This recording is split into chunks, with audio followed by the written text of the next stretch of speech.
He didn't watch the ball drop because he spent his whole childhood watching his parents drop the ball. Adam Carolla. Yeah, get it on. Got to get it on. No choice but get it on. Your mandate, you get it on. Thanks for tuning in. Thanks for telling a friend as we roll into year 15 of this show, my longest running job, my fantasy job. So thanks you guys for making that all Here's the 15 possible. more. Here's the 15 more. All right, so we're back from the break. Lots of stories, lots of travel, ideas. I made notes in no particular order. Went to some parties, went to Jimmy's big Christmas party, always fantastic because the food is out of this world, and Jimmy's cooking lasagna the whole time. And Yeah, he posts pictures of himself and all the food he's cooked. Adam Perry Lang, APL, converted his pizza oven into a fish cookery. He's making fish. I mean, it's in the big, beautiful barn, state of the art, bartender. I mean, it just can't get better. The people are the best. I had this weird notion. So the deal is every year they go, well, you can bring gifts for the kids, but we don't really need any gifts for adults. There's too many adults. You'd have to buy 50 gifts, you know. But so don't bring any gifts for the adults, but bring the gifts. You can bring some gifts to the kids if you want, and then you should donate to the Children's Hospital, which is always means you've arrived. You know what I mean? When you're just telling people, save the booze, save the gift basket, donate to the Children's Hospital. So that's what it was. But I had this notion, and I don't know why, I just woke up, but I told you guys several months ago that I went out sort of like John Travolta in Pulp Fiction. I was like, I want to know what a $150 bathrobe feels like. Like, he wanted to know what a $5 malt tasted like in Pulp Fiction. And I felt that same way about bathrobes. Of course. And, you know, my edict in life is I spend a lot of money on other people. I have an expensive lifestyle. There's nowhere close to frugal. But when it kind of comes to myself, I fly Southwest. I got a duffel bag I got from Santa Anita 7 years ago. That's my luggage. I don't have a cool watch. You know, I just don't. I'll spend it on a car or something, or a warehouse or something, but I won't spend it on the little stuff. Right. You know, and can't confirm. I've seen the bathrobe, you'll use it every single day. It'll be the best money you've ever spent. I don't get people buy super expensive jewelry and then never wear it because it's too expensive or something like that. I don't really get that. But the bathrobe. So there's a place in Malibu called Barefoot Dreams, and they just have the most expensive, softest, greatest bathrobes ever. And I got one for myself like 4 months ago, and I'm in love with it. And I was laying around one morning, and I just thought, Jimmy's mom, Joan. I love this woman. Now, it's comical that my parents are my parents and Jimmy's parents are Jimmy's parents, because Jimmy's parents are lovely, supportive, I would say Jimmy's parents attended 3/4 of the tapings of The Man Show when they lived in Arizona. And my parents, who live in L.A., who live in the San Fernando Valley, which is 6 miles from where we taped The Man Show, has never been to The Man Show. That's just, you couldn't get a greater contrasting in parenting. They're still together after, 55 years. They love the shit out of each other. Jimmy's dad's a little more quiet, although he's not quiet. He's just, the mom she's the driving force. Sure. And she's wonderful. She's hugging, and she's always, she'll just do stuff all the time. Well, she'll go like, you write books, you do podcasts, you do stand-up shows. You have to feel good about yourself, right? And I go, I don't know, I'm all right. And she goes, no, but you have to feel good about yourself, the movies you make and everything. And I go, all right, now I feel better about myself. So anyway, I just was laying in bed, and I was like, Joan Kimmel needs one of those bathrobes. I bet she doesn't have a killer bathrobe. She needs one of these bathrobes. So I then walked into the party with a few toys for the kids and Joan's bathrobe. And I went in, I saw Jimmy, I said hi, I said, where's your mom? She said, she's in the kitchen. She's in the other part of the structure working on pasta or something. I said, I'm going in there. I went in there and I said, Joan, I got you a bathrobe. And she's like, oh my God. Oh, so I've never got her a gift. I don't think I've ever gotten her. Maybe I got her a bottle of wine or something. But I didn't get anyone else a gift. And then I presented her with the bathrobe. This is right when I got there at the party. This is 6:30 at night. I said, Joan, you got to feel this bathrobe. She goes, oh my God, it feels so great. I go, try it on, see if it fits. Yeah. See if it fits. Puts the bathrobe on. Wore the bathrobe the entire evening. Joan. Did not take it off. I'm not exaggerating. This is well before dinner was served. The thing went on till 11 at night. Joan put the bathrobe on. She put it over her outfit, and she just wore it for the entire goddamn party. I'm pretty sure this means you're symbolically adopted. She announced that she'd like me to deliver her eulogy over Jimmy. Announced. Because I said, because, no matter how great your mom is, there's always a little baggage, Right. And no baggage with me. No. I met her when I was an adult. Only good thoughts about Joan. And that's really sweet on both of your parts. Then we decided that she was going to be turning 80 soon enough and that she wanted to be around for her eulogy. So with Jimmy's permission, I think we decided that maybe I would deliver it for her 80th birthday. But she's there wearing the bathrobe the entire time. Then I run into APL, Adam Perry Lang, and I say, Adam, who sent me for Father's Day, I'm friends with Adam Perry Lang, but I shouldn't be on his Father's Day mailing list. He sent me 2 massive tomahawk steak, like bone in, 22 inches long, huge, 2.5 inches thick, just 2 huge, insane, massive tomahawk steaks. That's what Fred Flintstone drives around with. And by the way, when you're done, you could use it as a weapon. Like when you're done eating, you could ward off anybody coming at you with that bone. So I got 2 of them. Father's Day. So that's too much meat for you. Do you too even much know how meat. to cook? I have no idea what to do with it. So I just put it in the freezer. And now I have these huge frozen, I'm accurate. These things are 3 inches thick. And they're on this 22-inch bone, and there's just 4 pounds of meat on each one, and they're just in the freezer. So I say to Adam, I go, look, for Christmas, going to have family members come to the house, and I want to cook these tomahawk steaks. Can you walk me through it? And he says, yeah.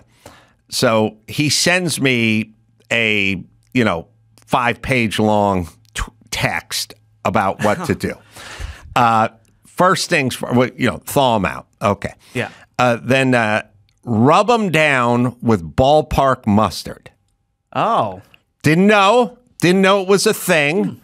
Ran into Jake at Garrigus' house, his chef son, who's doing a crazy ribeye. No, he was doing a crazy prime rib, smoker, whatever. He's a great chef. Confirmed that the mustard was a thing. Well, that's animal style, right? At In-N-Out, that's the mustard grilled patty. Jake said, when you go to In-N-Out, do the animal, do the mustard, do the mustard patty. And I said, how does that even work? And he's like, I don't know, but it works. I'm in. I said, well, like look, this. if Jake and APL are saying rub it down with mustard, rub it down with mustard. Ballpark mustard over like some fancy Dijon or whole grain. Well, Jake said he goes with the Dijon, but APL's keeping it real. He said yellow ballpark mustard. He said rub them down, slather the shit out of them. My mouth is watering. So I slathered the shit out of them, which was, I must say, a slightly gross if you really think about it, because those things were oozing blood, But I washed the whole bone and everything, ballpark it. Then aggressive salt and pepper. Okay. And then onto a cookie sheet and into the oven at 275 until the temp gets to 120. Oh, you don't sear it first. No. Okay. In the oven at 275, lowish heat, and it's got to get up to 120, but I don't know what the time is. So every 10 minutes, I'm going by and shoving the meat thermometer in there, and eventually get it up to 120. Take it out. Take basically 3 or 4 sticks of butter, melt them down. Yeah. Take 6 whole big cloves of garlic, mash it in there. And then take a rosemary sprig and slather the whole thing down. Then take the grill, fire up the grill, get one side of it real hot, throw it on the one side, let it sear in the grill, sear in the grill, then put it on the cool side and it's flames and everything else, and then slather more of the butter. Is the butter hot? Are you basting it with the butter? No, not when it's on the grill. You do up one side, you put that side down, you put it onto the cool side, you do up the other side, you put that side down. The only problem was my sister was helping me, and she was doing what chicks do, like, well, 120. I usually go 125. I go, that's Adam Perry Lang told me what to do. Yeah. His word is gospel right now. It's just like, I usually do 120. I go, How many restaurants do you own? This is the beauty of women, right?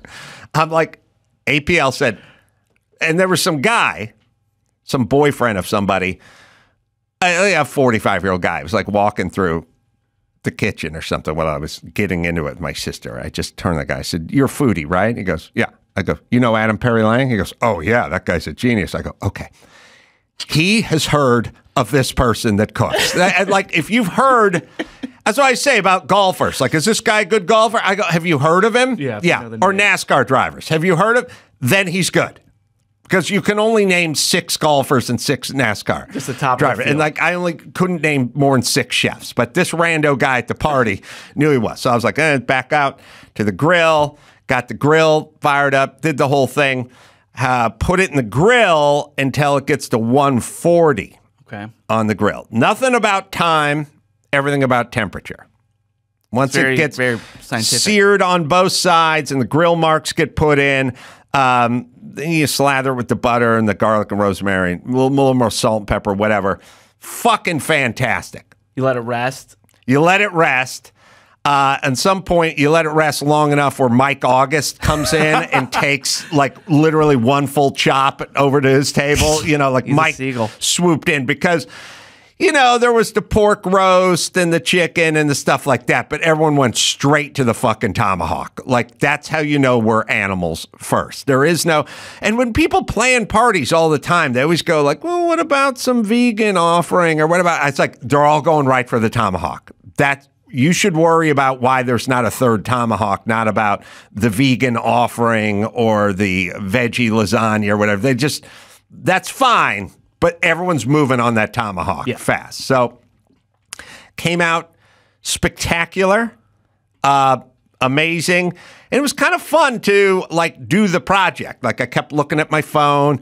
I texted APL a couple times, nicest guy in the world. It's like, I'll walk you right through this. Also, the tomahawk that was formerly frozen from Father's Day, I would say...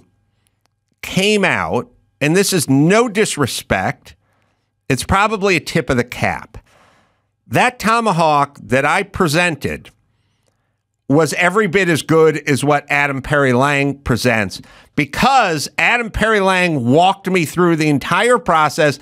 I adhered to it vigorously, and...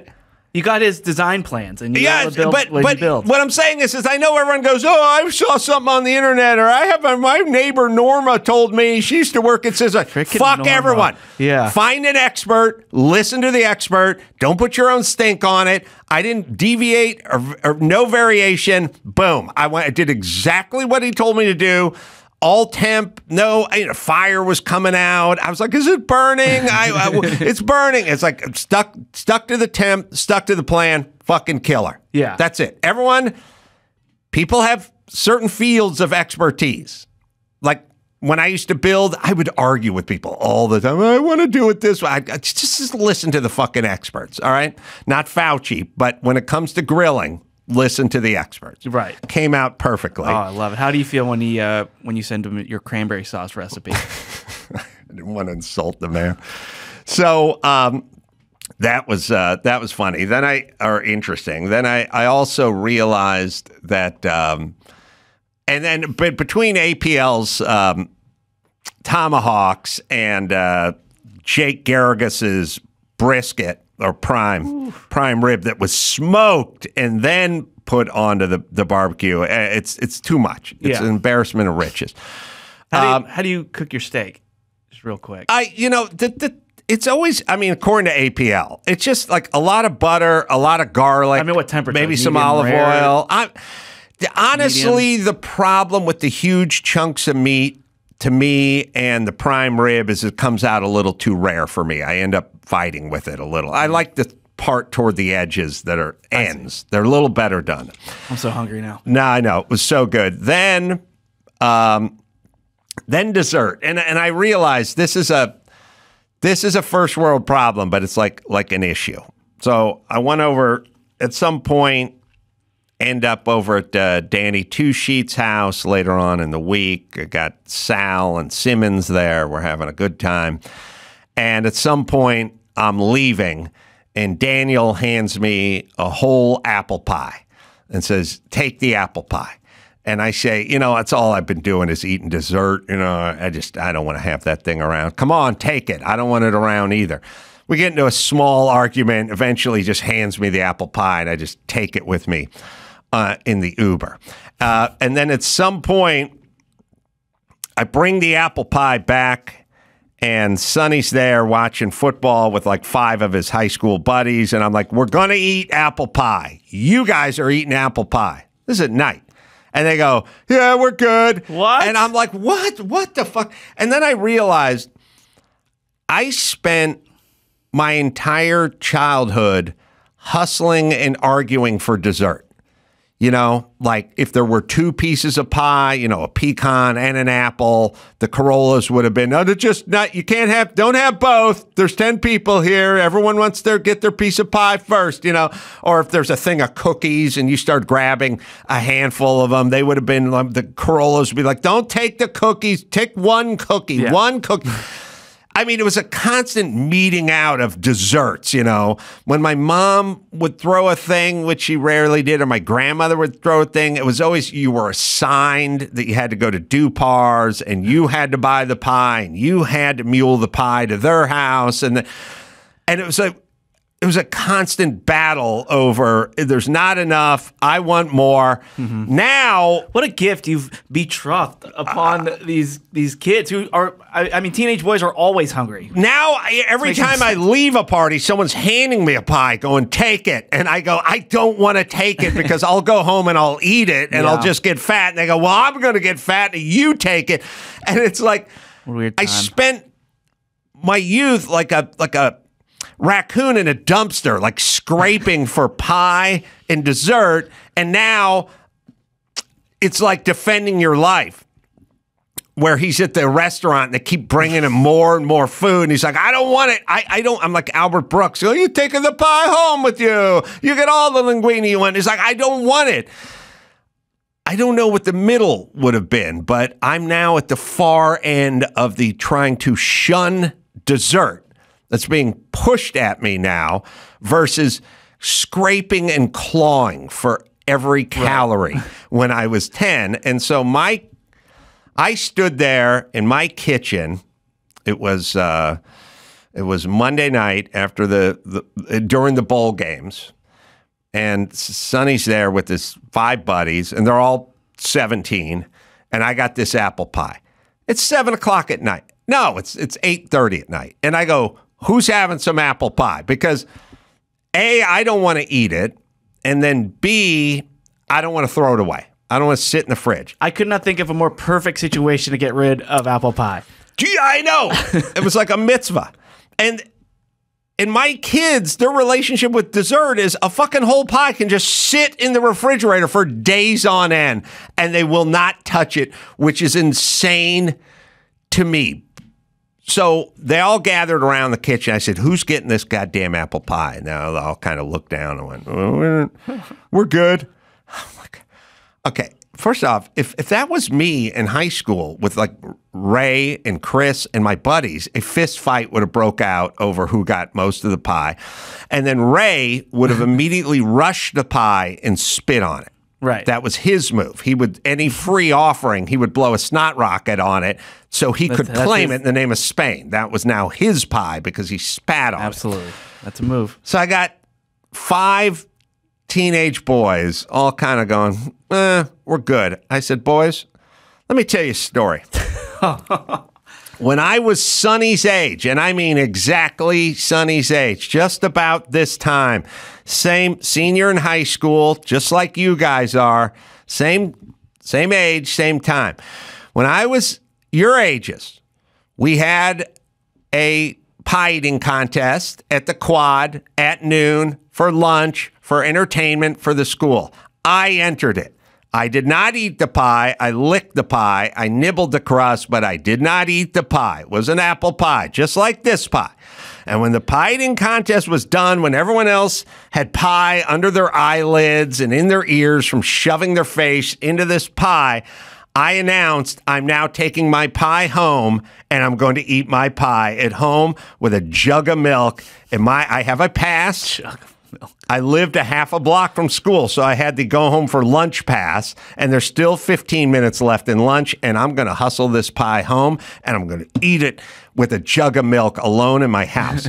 And when I announced that to the crowd, the partisan crowd, because I was a fan favorite, Mrs. Tani, who'd had enough of me by then. I was a senior. She'd had enough about the whole powder puff football debacle and all the stuff I was involved with, and she'd had it up the fucking here with me by my senior year. And Mrs. Tani looked at me and she said, you throw that pie away, because she didn't like me gaming the system. She goes, you're not going to take that pie home. You're throwing that pie away. And I said to the crowd, Mrs. Tani wants me to throw this pie away. There's a perfectly good pie. There's hungry kids all over the world, and she wants me to dump this pie into this trash can. And the entire crowd started booing. Yeah. Miss Tiny. They got rightfully so. They got riled up. Like, come on! They started screaming at Mrs. Tiny. Miss Tiny was a nice Asian woman, and she was like looking around over her shoulder. The crowd was getting aggressive and yelling at her, and she was like, fuming. I bet. Yeah. So she said to me, she goes, "You can take the pie, but not the tin." We got a tin must stay. Well, if you got your pies from 4 and 20 pies, once you gave them 10 tins, you could get a free pie. So there was some logic there. Oh. They wanted their tins back. So she goes, well, not the tin. And I was like, all right. And I slid the pie, the apple pie, from the tin into both of my hands. And I cradled it like a newborn. A naked pie. And I then proceeded to walk all the way through Kennedy Hall and out the front door and down Hartsook Street. And I just walked this dripping pie home to my house. I don't know how I got in the door without putting the pie down. Some elbow work. Yeah. Got in, sat down, and just demolished this pie. And I said, boys, when I was your age, that was my relationship with apple pie. And they all looked down and they went, all right, we'll have some. And I said, good. And the pie was distributed evenly amongst the boys. You're like Bruce Springsteen before the song plays. You got to let them. You got to explain the story about the story. The pie mill shut down. A lot of people out of work. So invested.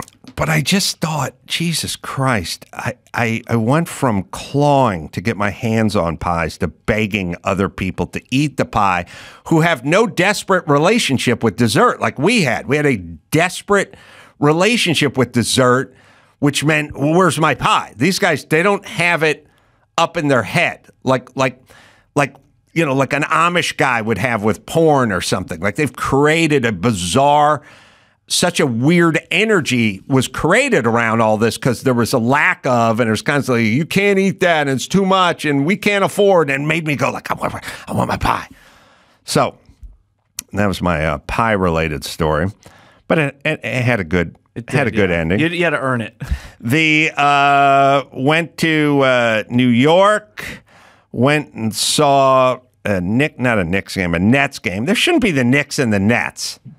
Well, Should there? In the Nets' defense, they were in New Jersey before, but Knicks, Nets, and Jets. They're too close. they are too close. Too close. Confusing. So went there.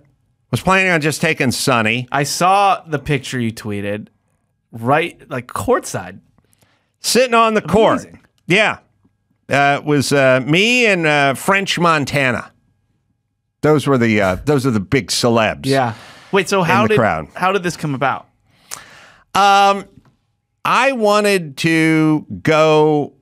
I thought it'd be a good idea to take Sonny for like a Christmas gift to a Nets game, and also like I don't go to many sporting events, but I thought let's go to the Barclays Center and see what it's like. It's kind of cool. It's a half hour basically out of Midtown Manhattan, and went there and got hold of the publicist for the Nets and whatever. I wasn't expecting much, but she got us right down onto the court. Sitting on the court was great. And, I think people's ideal is they go on the floor, half court. But half court, you just watch people run past you. You're watching on everyone's backs. You're watching everyone's back as they run past you. We were under the basket in the corner. We're just literally in the corner on the floor. Great so seats. You'd watch, if a guy would set up for a three, he was only about 4 or 5 feet away if he was going for the corner. Also, dunks and talking and, That's what I want. Going at the rim and everything. The talking. So I've never sat close enough to where I can hear the players talk, but that is the one thing I want to do the most, like in a game. Like I don't care how far I'm seating, if like I can get their audio feed in my ears or something, because I just want to hear what they're saying to each other, what they're saying to the refs, what they're yelling at each other, the trash talk. That's what I want. But they're so protective of their players that they won't ever air it. They were doing a little bit of talking, but not like a whole lot. Giannis was playing on the Bucks, The Greek player. The Greek player. Which I had to remind Sonny of. I'm like, don't you remember 5 years ago? You're telling me your favorite player, and this was before or right when Giannis got to the league, and he kept saying the guy can jump out of the arena, and he's got this long wingspan, and he's dunking everywhere, and I was like, black guy? He's like Greek, but black, right? This is Greek. He's Greek. Right. Which that's when I realized racism was over. He was like 10 and didn't even look at him as black. He looked at him as Greek, which he is, which we should. But so Giannis was there. I was close for 3 quarters. We got to go to like the captain's club and eat dinner at the beginning.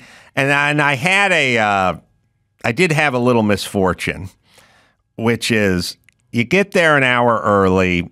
You go to this beautiful restaurant room, kind of a set menu, and you sit there and you eat for an hour, and then your liaison walks you down to your seats on the court, right? I have no idea how I'm going to feel bad for you after that in this story. So I'm sitting there, and I don't exactly know how the lay of the land works with the restaurant. You can get a steak, you can get a pasta, there's like some sides, but there's no prices by them. And we get this waiter, kind of a fun guy, dude. And he was kind of fun. I don't know if he probably recognized me. Maybe he did, because we're in the restaurant. Everyone there's kind of sort of they got to be somebody. Yeah. And yeah, maybe they're briefed. So Sonny and I eat all our food, and then the check comes. But the check doesn't have any of the food on it because it's all free. But we ate, what would have been $150 worth of food, but there's no charge. There's a charge for 1 martini and 1 glass of wine. I did them both. And so the bill is like $47 or something. And I'm just sitting there, and I go, oh, yeah, okay, here we go, 47. Let's make the tip. Yeah, let's just go the $10. We'll go a little over 20% here in the tip. And then I just done it. And then we just left. And then the following morning, about 5:30 in the morning, I just woke up and I was like, oh.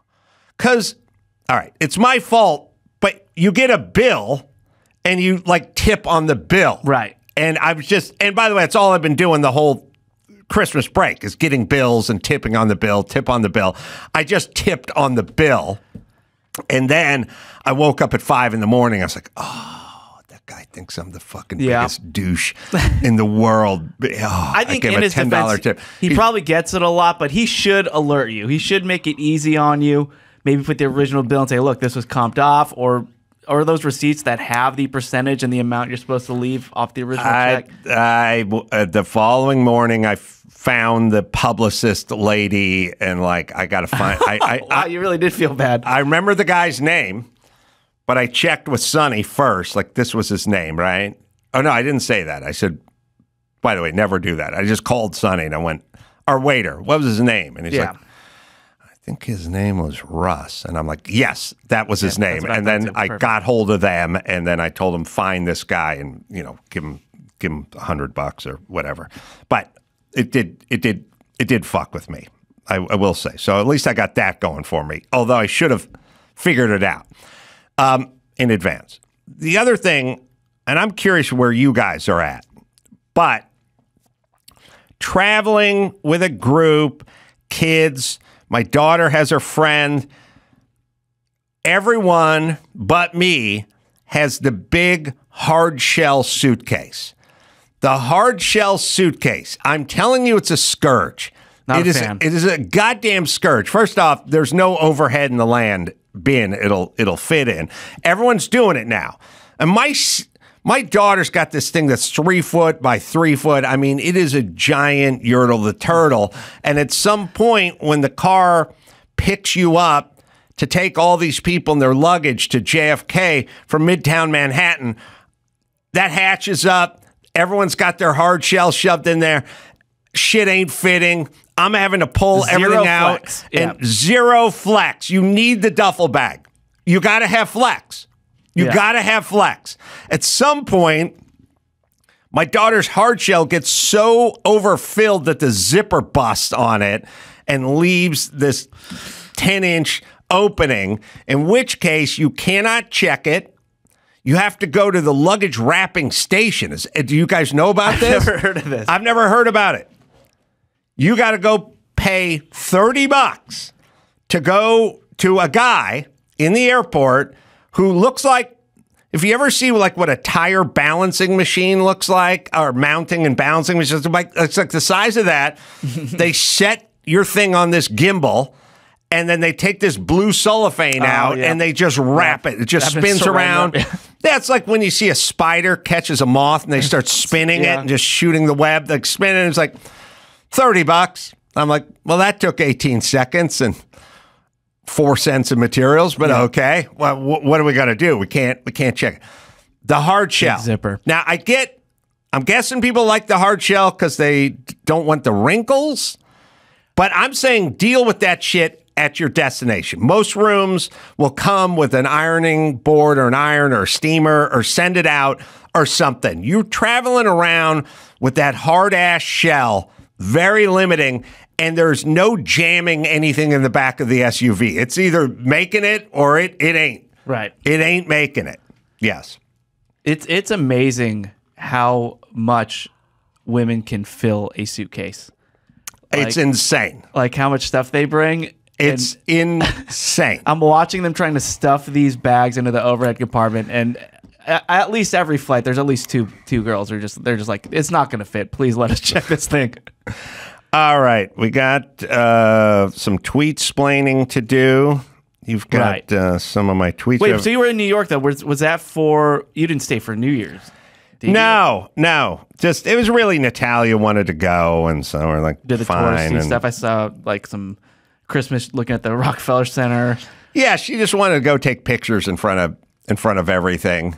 Ended up walking for a million miles, which is always fun. So good for you. Yeah, it's good. We had a good time. Went to the game. Went out to did a show at the stand, and you know, kids are old enough. They can kind of run around, do their own stuff now. Oh, you let them just go off. Yeah. Yeah, Sonny's, you know, lone wolf McRae. He's just like, I'm walking. So, like, you want to go out to lunch or something? It's like, I'm just walking. I'm walking. Perfect place to do it. I'll just walk. Yeah, Sonny just puts his earbuds in and starts walking, and be the last you see of him. He'll be back. He'll be back at the end of the trip. The other treat is watching the news the day before we're going back.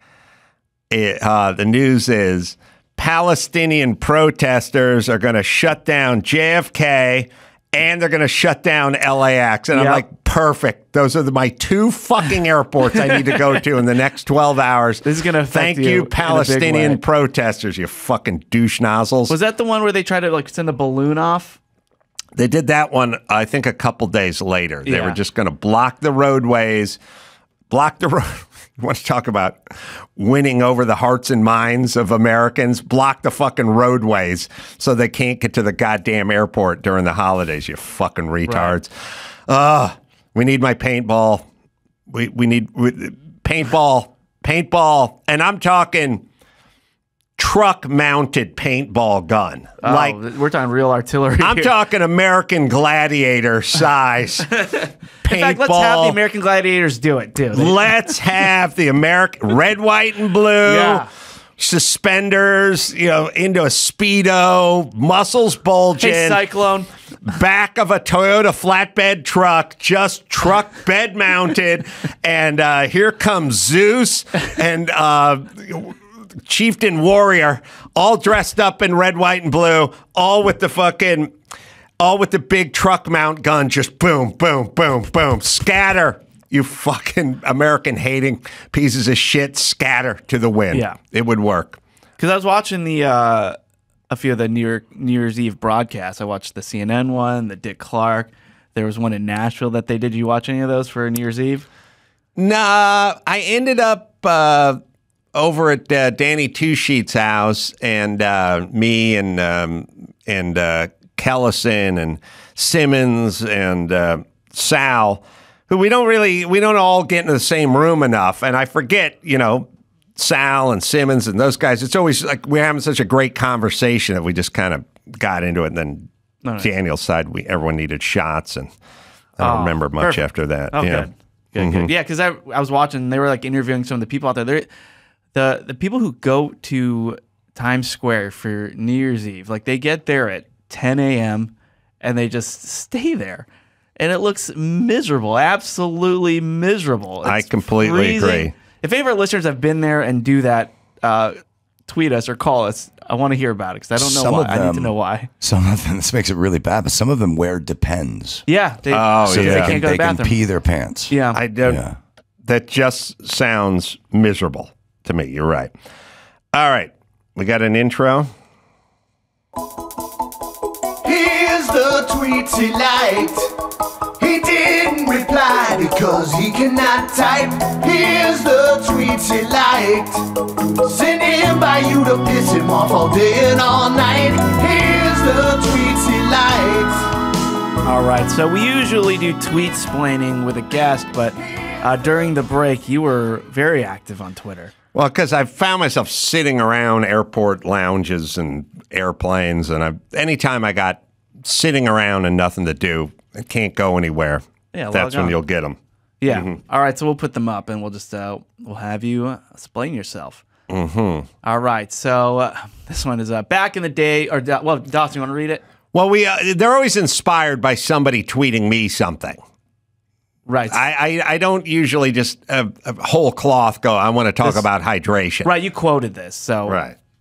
Back in the day, we drank no water and were thin. Now we have to drink 19 glasses a day for weight control, and everyone is fat. File this under Purell, and every kid has an allergy. Yeah. So the reason I try to drill down on shit like this is not because I care that much about personal hydration. What I care about is weird trends and getting everybody to buy into them simultaneously as if they're experts and then foist it upon America. That's the dangerous part of this to me. How many women I've had conversations about, you got to drink more water. You're not drinking enough water. Every nutritionist says you take your weight, break it into ounces. That's how many ounces of water you need to drink. And all I do is I go, why should you drink water if you're not thirsty, and why is everyone fat? Right. And yeah, this was in response to a video or a picture of a guy saying one of the weirdest parts of modern life is how much water we drink. I know it's good for us, but my grandfather's generation drank basically zero water when compared to people now. Yes, and it's also based on me playing 10 years of football and not getting water, and them thinking water is bad for you, and nobody ever had a problem with it, although we wanted water. And then me working construction in the summers in the San Fernando Valley. I didn't bring any water. No one had any water. It was like you'd get a suck off the hose, but the hose tasted like hose water. You just did it because you had cotton mouth, just to rinse it out. But no, there was no water consumed at all, and now we're all getting... But... Is there any connection, is what I'm saying, between the water business being a $200 billion a year business and us being hit over the head with having to drink more water? What I'm saying is how much money did Big Pharma make from COVID vaccinations? Now, they can't do it alone. They have to enlist an army of yentas to beat us over the head to get vaccinated and drink a ton of water. Right. But then it works. But this is a scary trend to me. You have some business that's going to profit from this.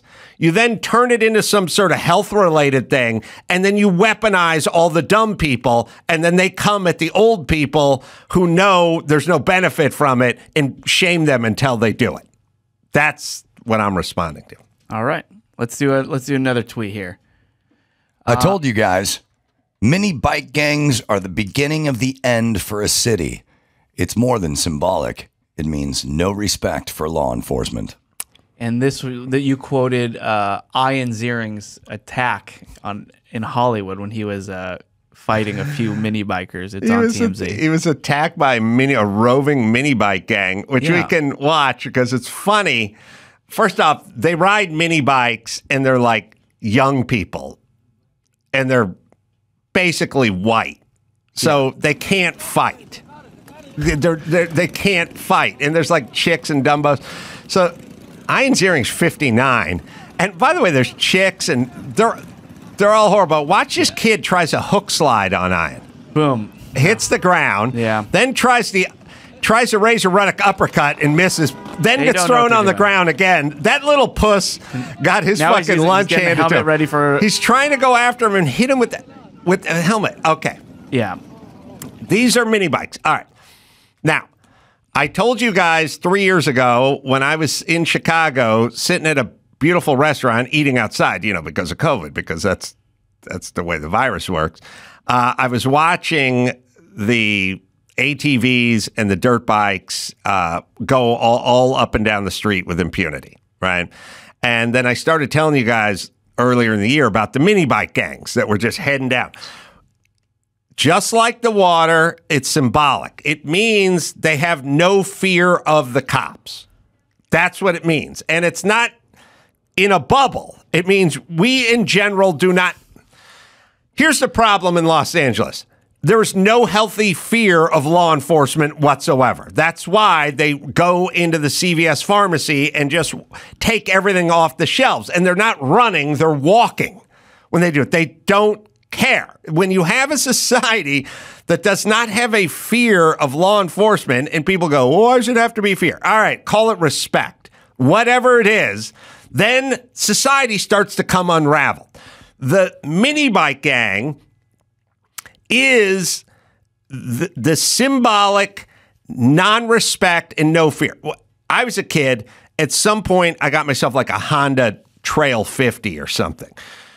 We wanted to ride it on the street, but it's like we would like fire it up on a Sunday, like look around, go down the street, but like small street. When we had to cross a big street, we'd stop it and like push it like it was out of gas or something in case a cop was coming down the street. Like we had this huge fear of getting busted like constantly. This is on Hollywood and Highland. Hollywood and Highland is one of the most traveled and has the most cops because it's right across the street from Jimmy's Theater. It's right on the Walk of Fame. Very it's high profile. It's where all the tourists go. Yeah. It's where occasionally Spider-Man stabs, Seashell Bob or something like that because they have all these impersonators and stuff. But there's tons of cops. And these guys are just taking their completely illegal mini bikes, no stoplights, no turn signals, no catalytic converters, no nothing, just not street worthy at all, and just heading on down the street. And when the guy from 90210 pushes them in their Lexus, they then get out and attempt to have a Thunderdome style street fight in the middle of Hollywood Boulevard. Leave the mini bikes here. Let's get them. That is a complete lack of respect for law enforcement. You would never do that. We would have been scared. We'd been tackled and pepper sprayed and zip tied, So that is a symbolic. Now you can say to yourself, well, what kind of city do you want to live in? And you do not need to check the schools. You don't need to check employment statistics or anything. You don't want a city where the youth thinks it's okay just to fire up the mini bike, the Bull Taco, and just head up and down the busiest thoroughfare in the city with complete impunity. This is the beginning of the end. And by the way, when people say to me, oh, come on. This didn't exist a year ago. Now, it existed a few years ago in Chicago because they're a little ahead of us in the fall apart department. Yeah. This symbolically means we're heading down. We're heading out. This is the beginning. Baltimore, 12 o'clock boys. Yeah. They made a documentary about it. Yes. What year? You got to look, Dawson. What year was 12 o'clock boys the doc, which I recommend highly. It's a great doc. It's about young inner city Baltimore black guys who by the way, if these guys ever 2013, if these guys ever had the kind of funding that the white man has, they would be kicking our asses on the motocross circuit, no doubt about it. These are like 9-year-old guys doing full wheelies, riding it. 12 o'clock means straight up. Fucking 11 o'clock kid and his shirt's off and it's midnight and he's just crossed up and he's wheeling all the way through Baltimore on this thing. There's no doubt they would destroy us on the motocross circuit. So in Baltimore, it's 10 years old because they're Baltimore. They're ahead of us in the destruction department, and they're ahead of Chicago, but we're catching. Right. That now, for us, it's a year old. For Baltimore, it's over a decade old. There you go. So we're going to need Nitro and Hurricane to pull up in some pickup trucks. But it's not in the Carolinas, is what I'm saying, because they won't let themselves devolve. We devolve into it. And there's a safety in numbers, right? Because you're not going to see a single mini biker doing this because they will get stopped. But it's the same with the smash and grab looting and all that kind of stuff. So it's like, 50 people go in, the cops can do nothing but watch. It means society is coming undone. So there you go, LA. We have it. And listen, like I said, you can talk about estate taxes or migrant undocumented workers. Just focus on mini bikes. If you're in a town and you see roving gangs of mini bikes, it's time to move. What is mini bike culture anyway? Are these people who can't get motorcycles or don't want them? I mean, they look like go-karts, the go-kart version of a motorcycle. I think it's more Hispanic. I think it's sort of like, the guys who have the Schwinn bicycle lowriders and stuff, and then you just sit there and go, what the fuck? What are they doing with these stupid bikes with the bars are high? Can't be comfortable. Seats low, and they're not going anywhere. It's a culture. And I dare to say it's probably a little more Hispanic. I think it's kind of their thing. Right. Yeah, I saw the... I don't know if it was them, but there was a video by the 605 mini bike gang. There's 605 is what they get an hour at their shit jobs. Jesus Christ, the biggest fucking losers in the world. Especially when you see the guy with the full beard is like 51.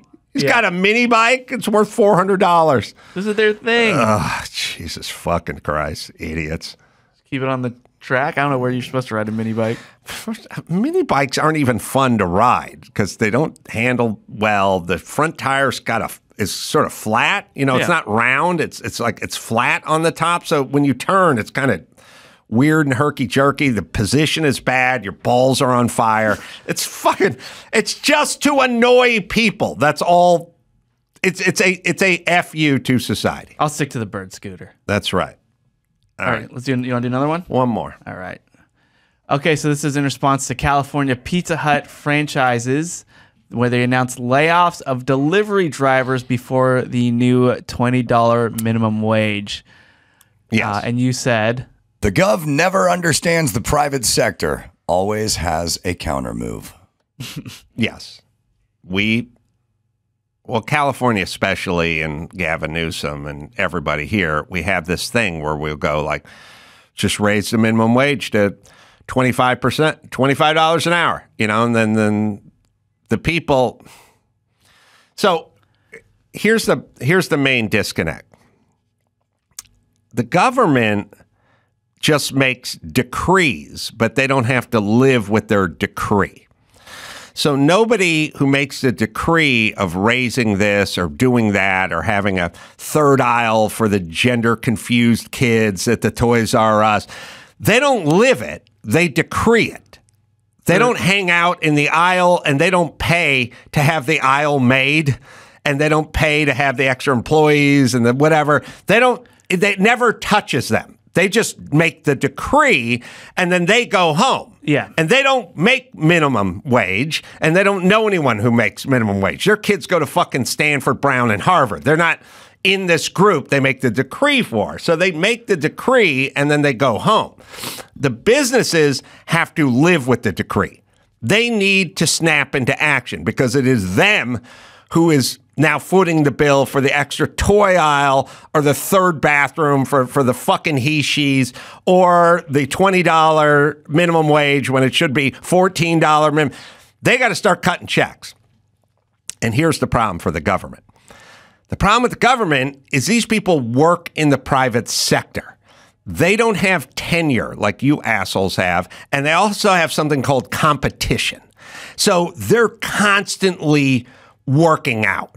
They're like a cage fighter who never breaks training camp, and you guys are fat, gluttonous, dumbass, man-titted pussies who sit around and talk a good fight, but you never get into the fucking cage. These guys live in the cage because Pizza Hut's got to do battle with Domino's, who has to do battle with McDonald's, who's got to do battle with Burger King. I mean, it's cutthroat, and they're constantly doing, and their knives are always sharp, and they're always prepared. And also, you guys are guys who can't cut it in the private sector, so you're dumb. So you make a decree, and then immediately there's the counter move. All right, you want the minimum wage needs to be $20 an hour? Good. Where's Flippy, the robot that flips the hamburger patties? Where's the kiosk up front so we don't have to pay the high schooler to stand there $20 an hour? Oh, we got 3 or 4 delivery guys at this Pizza Hut in Encino. You guys are all fired. Let people come and pick their own pizza up now. We're not going to pay you guys at $20. So the government decree doesn't get the people $20 an hour. It means Flippy comes in place of a guy who got $13 an hour. It means a kiosk takes the place of the high schooler who was getting $13 an hour. And it means the delivery people are all shit can. Right. Thank you, government. But please realize these guys are smarter than you, and so they're always going to win because they have an imperative, and that's to make money. You guys have an imperative, which is spend other people's money, and you don't give a fuck. Just like no one would give a fuck if all you did was spend other people's money. They have to spend their own money, which keeps them sharp. Well, what do you think? Why do you think the governments decree this if there's so many consequences? Like, why do they make these decrees? Why do they... Like, what's in it for them? One time, there's an interview, and it was with Barack Obama, and I think Dawson can find it somewhere, but I'll paraphrase. Somebody said to him, look, it's been studied that when you lower taxes, especially for businesses, I don't know, it's a corporate tax, something like the corporate tax. You know, when you lower the corporate tax from 23% to 19%, you end up getting more revenue. Because when you raise the corporate tax, people go offshore, and then they also tend not to spend their money and develop and stuff like that because they're smarter than you. They're a corporation. They have shareholders to deal with. So why are you raising the corporate tax if you, in fact, would actually get more money if you lowered the corporate tax? And he just went, because I like the way it looks to raise the corporate tax. Wow. That's what you're dealing with these assholes. They get... You think Joe Biden is going to give anyone their student loan money back? No. He likes the way it looks for him to say, well, I tried. And Gavin Newsom likes the way it looks to say, I raised the... That's what they like. They don't... The bottom line part, that's neither here nor there. They want to lower test scores so black and Hispanic kids can do better at math. Does that help black and Hispanic? Neither here nor there. They like the optics of all of this. Yeah. So that's where we're at. All right, Jay Mohr's out there. Oh, yeah. Oh, yeah. All right, we'll take a quick break. Come back with the great Jay Mohr right after this. On the Jordan Harbinger Show, you'll hear amazing stories from people that have lived them, from spies to CEOs, even an undercover agent who infiltrated the Gambino crime family. You're about to hear a preview of the Jordan Harbinger Show with Jack Garcia, who did just that. My career was 24 out of 26 years was solely dedicated working undercover. Now I walk in, I'm in the bar. Now there's a barmaid there, good-looking young lady. She's serving me a drink. Hey, what would you like? Usually my drink was give me a Kettle One martini, 3 olives, glass of water on the side. I finish the drink. The guys come in. I'm going to go in my pocket, take out the big wad of money. Bam, I give her $100. If you're with the mob, I say, hey, Jordan, you're on record with us. That means we protect you. Nobody could shake you down. We could shake you down, but you're on record with us. For more on how Jack became so trusted in the highest levels of the Gambino organization, check out episode 392 of The Jordan Harbinger Show. As we venture into our 15th year of podcasting, here's another memorable moment from the Adam Carolla Show's Ace Awards archives. Normally, on Sandler movies, the critics are 14%, but the audience is in... No, Adam, listen to me. Sorry, I get excited. You make those movies, Adam, and those movies are like single digits oftentimes. Sometimes they're lower than single digits. Right. It's zero Sometimes digits. you owe from the last movie. Oh, shut up! You got one coming. You didn't say a word. That's not a word. You're going to make a movie called I Speak Gibberish for 95 minutes? Adam Sandler is speaking gibberish. Dominoes. Dominoes. What would the movie be? $20 million the movie nominated. Now, for some new memorable moments, let's get back to the Adam Carolla Show. Jay Mohr in studio. Hello, Ace Man. Live dates at jmohr.com. Very funny stand-up. Man, you got to see him live. And also a stand-up special, Jay Mohr Altamont, is available for streaming on Amazon, YouTube, Apple, Google Play, and wherever you find finer stand-up specials. Good to see a freshly minted Jay Mohr. January 10th, I'm at the Hollywood Improv with David Spade. We're doing a Saturday Night Live alumni show. Melissa Villasenor. Yeah, Spade. She's real funny. Oh, that's a great idea. Super talented, yeah. And All right. special guest, hopefully. So, well, That's always a good we can big eliminate name. Norm Macdonald, but I everyone don't know else is about make it. I'm dead and all. That's really put a stop to my touring. yeah. The death. Yeah. that'll do it. Yeah, gonna have to cancel some of the live dates. Yeah. Oh, man. Norm. The greatest. Come on. I'm telling you, the two guys I got mistaken for the most, which is Gilbert Gottfried and Norm, both went like a 6-month period. And then I got so tired. It's funny because people come to they always thought I was Norm Macdonald everywhere. And at some point I was crossing the PCH in Malibu 4 months after he died. I had like somebody toot his horn like, Norm! And I'm like, he's dead already. Like you got at some point you got to let it go. Jeez, I don't know, it's good to be back on the Adam Carolla Show. It's hey, you got a few less cars out there, right? We moved. We're clearing this place out. We're organizing. What, the H? Jay, I want to talk about you, though. I want to Oh. talk about your new lease on life. I mean, feel it? You're, You feel it? See you these got a head. muscles? You got a head full of hair. Yes. Got a mouthful of teeth. Yeah. And you got to be down 35 pounds. 60. 60. Yeah. Okay, but let me say this for a second. I don't like it. I round down because I don't want to go, you got to be down 50 pounds. And they go, 17 pounds. Because then it made me think you were a fat ass before, or maybe you're still fat. So I round. You guess low. I go, yeah, you know what it is? Or who are these people? But you tell me, and then we're going to circle back. People go like, you say to someone like you go, oh, that's a nice sweater. And then you'll see them go, I know. And guess how much? And guess how much it was? And guess how much? Don't say $6. Because then they go, oh, it was $19. But Yeah. anyway, just go high because you know where they're going. Yeah, That's what I'm saying. And I know. You know the joke? The lady walks into a packed nightclub. It's like 1,000 people dancing. And the music cuts off. She goes, she's got a little tiny bird on her shoulder. She goes, "Can I have your attention, please? Hey, I will suck and fuck any man in this bar that can tell me how much this little bird weighs." And the bartender goes, 14,000 pounds. She says, "Close enough, mister." So down 60 pounds. 58, but, you know, by maybe by the time that this drops, I'll hit the big 6-0. And what's the regimen? And a head full of hair, teeth. I mean, you look, $40,000 haircut, kiddo. you look brand new. I was so fat I couldn't really like do weights or any cardio because I probably would have had a heart attack. So I was swimming every day for about a year. That got it started, and then I transitioned to weights, and then I went to now I'm at weights and a cardio. Like I go twice a day. And is this all because of the marriage and the relationship and the influence? No, it's because I saw a picture of myself and I look like I could put my hands in my pockets naked. I made myself.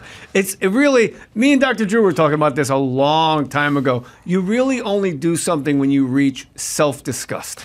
Drew says that all the time. You have to become disgusted with yourself. Which is ego, right? Which is what makes alcoholism such a tough self-diagnosis because you got to be so disgusted that you really want to quit what you're addicted to. It's tough. Yeah. He's always said that since I've known him, that at some point... What does he know? You have to get a sort of self-disgust. But it wasn't the new relationship or the impending wedding or any of that stuff. That be no. I'm too selfish to really lose weight for somebody else. You know, like, and then it's funny, like we see old fat photos. I'll show you a picture of me on Winning Time, and I was like fat and bald, and she'll say, Jeannie will go, "Yeah, I was gonna marry that guy too." Wow. And I'm like, "You got rocks in your head, lady." Yeah. Boy, they really did a number on you down in crypto if you were gonna marry this fat guy. Well, like I said, all those years ago, and I don't know when you and Jeannie met. About 6 years ago. It's only been 6 years? Yeah. Because I'm telling you, when I was standing out on that deck in Malibu with her, watching you swim with the porpoises, back when you're cruiserweight, heavyweight, and she was just looking over the railing of this Malibu house, which I guess was Justin Timberlake's old house or something. And she just looked down. I said, "Look at Jay out there swimming." She's like, "I love that man." And that was Really? before she said it to me. Really? Yeah. Just told Adam first. Well, her and Adam have always. Yeah, I was that know. a thing? I know I'm a backseat to the ace. Ace man. So now married. Yeah. And now, are you guys living? Oh God, what's celeb? Stephen A. Smith. No, but close. celebrity who, like, Cameron after- Diaz. Okay. Almost a doppelganger for Stephen A. Smith, if you really just pictured them. Cameron Diaz said she has a separate bedroom and it just works better that way. And everyone went, I think when you hear that kind of news, as a guy, your first reaction is sort of like, "Oh, yeah." But you have to sort of check it with your lady first before you stand up and cheer. But are you guys in separate units? We're in separate apartments. Yeah. She lives above me. separate apartments. Yeah, Adam, it's good being me. It's really the theme of the show. I had this theory 10,000 years ago when I used to do Loveline that I have never spoken about. Sorry to interrupt, but is that you just got a show. haircut too, right? I got a haircut. That is some tight lettuce. Cut. Tell me what you think of this theory. I used to have this theory. I don't think I've ever shared it on this podcast. Every relationship is good for X amount of hours. And you can't deny it. Like your mom, your dad, anyone you've ever known, co-workers, old girlfriends, husbands, wives. At the end of the day, you could go, this is how many hours we had. This is the amount of hours I've known this person. But it's like Jimmy and I used to sit in the same office every day. So we'd be doing 10 hours a day every day. Now I see him at Christmas, I see him for his birthday, I see him for events, but we're not using up all our hours. You know what I'm saying? So I had this theory that when you have a relationship and you're like in a small bachelor apartment and you're sleeping together on a futon, especially if someone's not employed and the other one's not employed, where you're using up all your hours at once. Yeah. When you have a little distance, you use them, but you spread them out. You spread them out, and those relationships go on for longer, not because you like each other more. You've just taken your hours, you just spread them out. I like that. I think you're spreading your hours out, so it's going to go on forever. And you've been sitting on that for 10,000 years. 10,000 years I've been sitting on my hourly relationship quota. It's I can't imagine sharing a mattress with somebody for the rest of my life. That just seems, and I'm all for monogamy. Mm-hmm. I'm a big believer in monogamy, and so's my libido. It's like, we just did it 6 weeks ago. What do you want from me? Right. But like just to lay next to somebody every night, all the time, it just seems ridiculously counterproductive to intimacy, to real trust, to real caring. Because look, let's be honest. I make far too many noises as I'm laying down to go. Something about going from standing to laying, I just become a bagpipe. I just, like as soon as I lay down, it's on. Well, also, if you just took one subject, and that one subject would be temperature. Oh, yeah. I love a cold room. Me too. My problem with the ceiling fan, it's become heroin to me. I can't wean myself off of the ceiling fan. And I love that. I don't care if it's the dead of winter. I want that up there whooshing around. Moving air. Yeah. And moving air. And I like the feeling of being toasty and having my feet sticking out through the comforter and being chilled by that. It's a kind of a sitting in the hot tub with your one hand in a snowbank. You know what I mean? It's a kind of I like the contrast. Every woman I've ever slept in a bed with has always wanted it 30 degrees warmer in the room, minus the fan. Yeah, my two biggest issues. She likes it warmer. She's got like a heating pad for her feet. I swear, actually, as my son would always say, actually, that's like the new thing kids always say. Does Sonny say that all the time? Actually not. Actually? Yeah, she likes it warmer with like a heating pad for the feet, and I'm just like, I like it like 68 degrees. I agree, and I've had women go, look, I like the ceiling fan.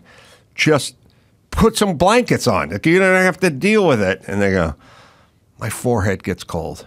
Yeah. And I go, I got something for that. You could put a cigarette out on my forehead, and I don't think I would feel it, but I got something for that. Yeah. Whose idea was this to live in separate units? She said, when we were talking about marriage, she said, if we get married, we don't have to change the living arrangements.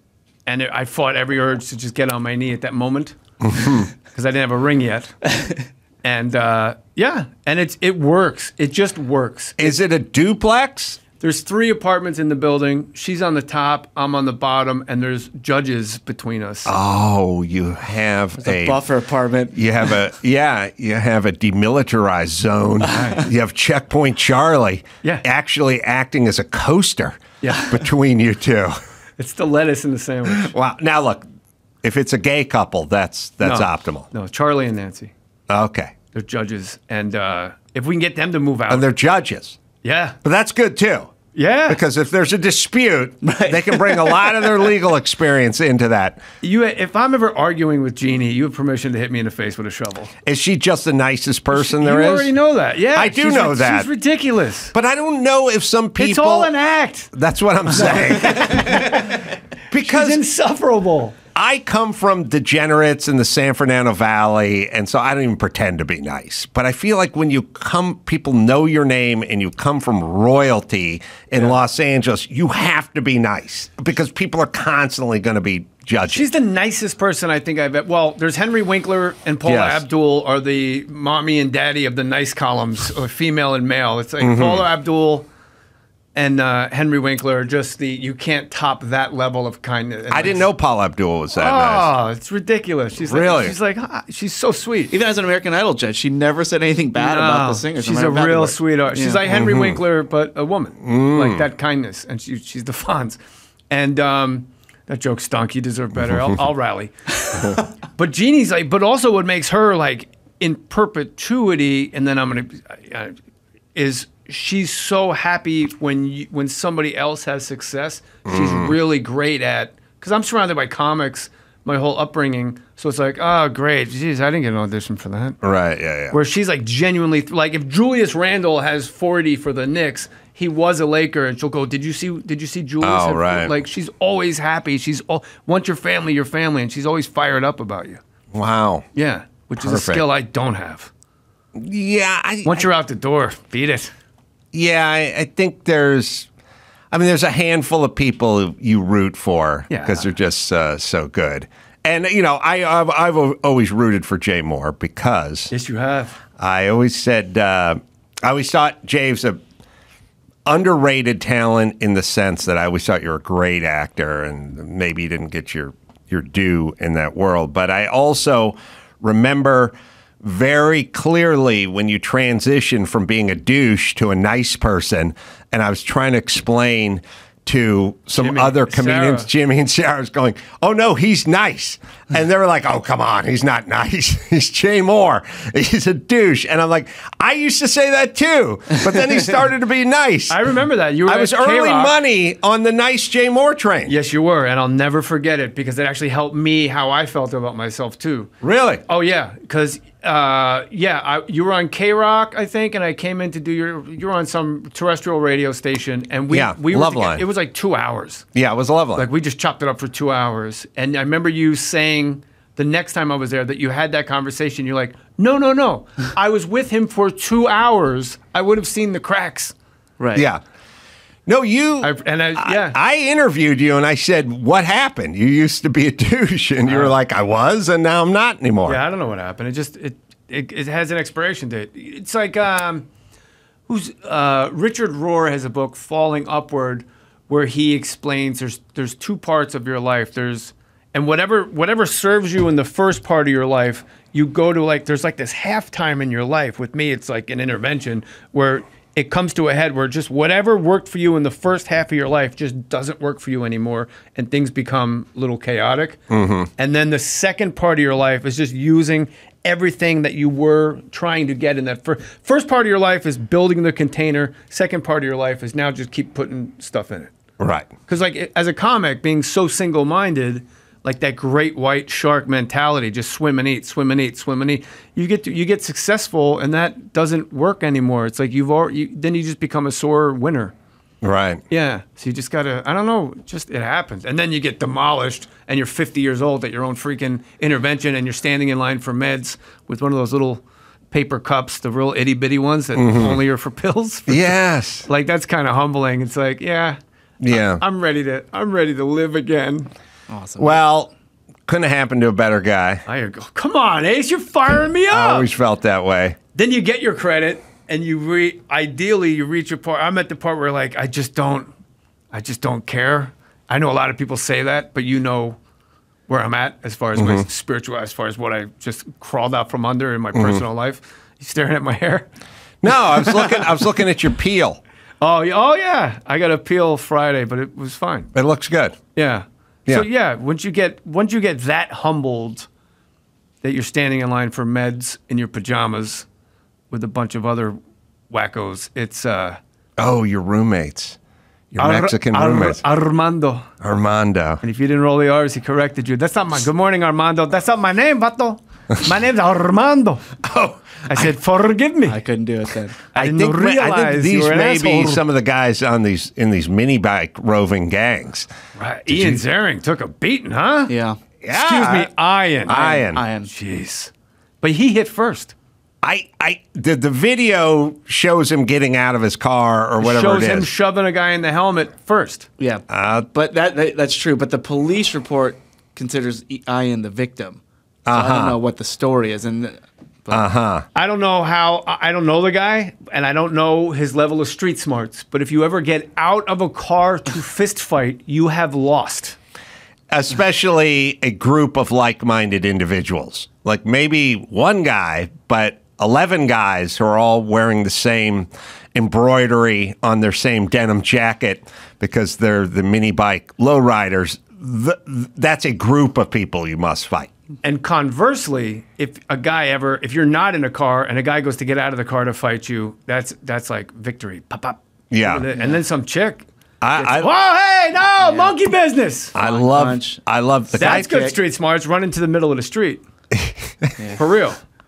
A little leg. Man. You know what? I will say this. Ian's got some skills. Oh yeah, he's evading these guys. And he's getting But away he from has his daughter. His young daughter's in the car. Oh, his young daughter's He in the left car? her in the car?